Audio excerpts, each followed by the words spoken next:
Oke guys, ada beberapa ide untuk kalian mengelola keuangan dalam kehidupan sehari-hari maupun untuk jangka panjang. Oke, to the point aja. Yang paling pertama, kalian harus buat anggaran, yang dimana kalian tuh harus menganggarkan dana kalian yang kalian terima maupun yang keluar. Pertama, dari mulai yang kalian terima, pastikan kalian tahu nominalnya jelas dan kalian harus membaginya secara jelas. Yang selanjutnya, kalian harus membagi keuangan itu dari mulai untuk tabungan, kehidupan sehari-hari, untuk utang piutang, dan lain sebagainya. Oke, yang paling pertama itu kalian harus hindari hutang yang tidak perlu atau kurang kalian pentingkan. Untuk gaya hidup kayak memang untuk zaman sekarang meningkatnya penghasilan, meningkat juga pengeluaran. Yang seharusnya pengeluaran itu harus kalian kontrol dengan sendiri.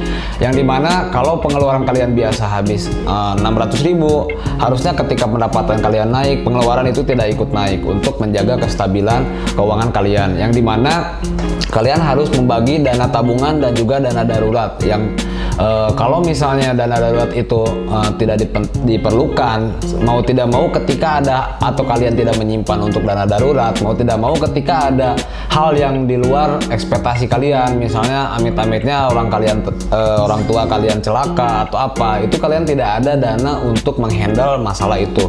Maka dari itu kalian harus menyiapkan dana darurat. Yang selanjutnya, dana untuk tabungan. Kalian bisa gunakan dana untuk tabungan itu untuk di kemudian hari. Misalnya kalian untuk menikah, untuk kalian ketika punya anak, kalian itu udah punya tabungan untuk beberapa hari ke depan, atau kalian ketika tidak ada penghasilan, kalian bisa menggunakan dana tabungan itu. Oke, yang selanjutnya kalian harus menggunakan aplikasi keuangan kalau kalian sering lupa dan lain sebagainya. Misalnya kalian hal sekecil apapun coba kalian tulis secara mendetail, yang dimana setiap bulannya kalian bisa rincikan atau bisa cek, yang dimana hasilnya itu pengeluaran harian kalian itu bisa terdeteksi ketika terlalu tinggi atau dana hiburannya terlalu banyak.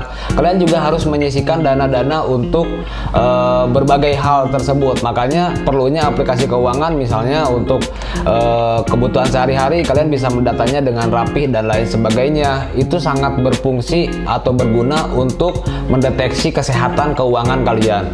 Banyak sekali aplikasi di Play Store maupun App Store ataupun di PC itu untuk mengelola keuangan kalian supaya lebih terdata dan tertata dengan rapi.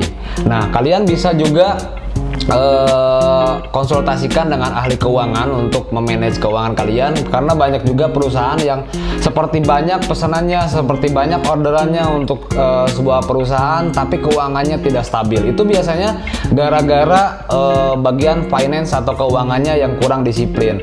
Banyak juga yang terjadi, saya tuh toko rame dan lain sebagainya, tapi uang saya terasa kemana aja, tidak ada keuntungannya, padahal keuntungannya cukup besar. Itu masalahnya biasanya ada juga yang istrinya ngambil dari dana perusahaan atau keluarganya, atau misalnya warung, banyak yang main ambil aja. Harusnya itu terdata dengan rapi, sekalipun itu keluarga kalian sendiri. Oke, nah mungkin itu aja tips-tips dari saya untuk mengelola keuangan. Pastikan kalian selalu bersyukur apa yang kalian dapat, terus kembangkan terus pengetahuan kalian, investasikan dari leher ke atas, alias untuk pengetahuan kalian. Jangan buang-buang waktu kalian di waktu muda, maksimalkan waktu kalian. Buat yang sudah tua, coba dikoordinir lagi, dimaksimalkan lagi untuk mengelola keuangannya. Thanks untuk kalian yang udah nonton video ini. Jangan lupa like, komen, dan subscribe. Bisa dislike kalau tidak suka.